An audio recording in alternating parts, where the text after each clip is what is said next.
পাকিস্তানের সমর্থনে পোস্টার, কিন্তু তার থেকেও কদর্য দেশের প্রধানমন্ত্রীকে ওইভাবে দেখানো।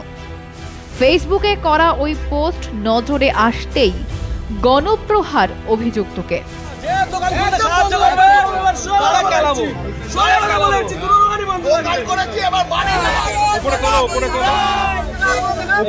এই লোকের প্রোফাইল আচ্ছা উপরের দিকে তোলো।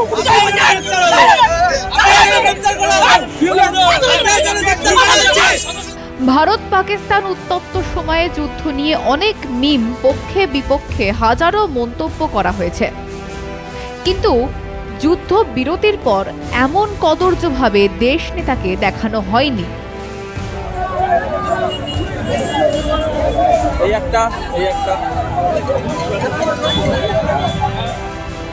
বারাসাত চাপাডালি মোড় সংলগ্ন এক মাংস বিক্রেতা, নাম রিজওয়ান কুরেশি।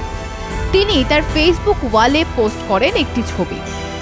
দুই দেশের প্রধানমন্ত্রীর ছবি নিয়ে ভারতকে নতজানু দেখানো হয়। জ্বলন্ত সময়ে এই দেশ বিরোধী বিকৃতির পোস্ট দেখে ক্ষিপ্ত বারাসাতের বিজেপি সমর্থকরা। তারা হামলা চালায় সেই খাসির মাংসের দোকানে। মারধর করা হয় মাংস বিক্রেতাকে, ভাঙচুর চালানো হয় দোকানে, নষ্ট করা হয় মাংস, বন্ধ করে দেওয়া হয় দোকান।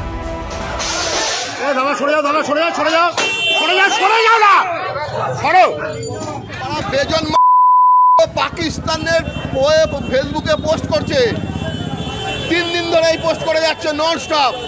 ভারতবর্ষে এসব আর চলবে না। দোকান ভাঙচুর করে দিয়েছি, আগামী দিনে এইখানে এই দোকান খুলতে দেবো না। ভারতবর্ষ থেকে পাকিস্তানের দালালি ফ্যামিলি শুদ্ধ গুড়িয়ে দেবো, এলাকায় থাকতে দেবো না। খালি দোকান ভাঙেনি, ভারত ছাড়া করে দেবো এগুলোকে। এবার বাড়িতে গিয়ে আক্রমণ করবো। ও দেশ বিরোধী পোস্ট করেছে, পাকিস্তানের পতাকা দিয়ে ভারত নতজানু হয়ে তলায় বসে আছে, এই ধরনের পোস্ট করছে। দোকান ভেঙে দেবো, দোকান করতে দেবো না, ওর ফ্যামিলি শুদ্ধকে মিশিয়ে দেবো, ওর এলাকায় থাকতে দেবো না। পুলিশ মানি না, পুলিশ টুলিশ আসেনি, পুলিশ মানি না, পুলিশ মানি না।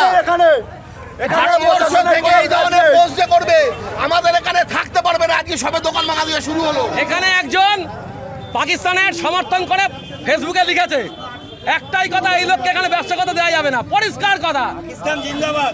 এবং এই যারা নাকি এই লোককে সাপোর্ট করবে তাদেরও কিন্তু একদম সাবধান করে দিচ্ছি, এই সব পাকিস্তানের দালাল এখানে থাকবে না, পরিষ্কার কথা।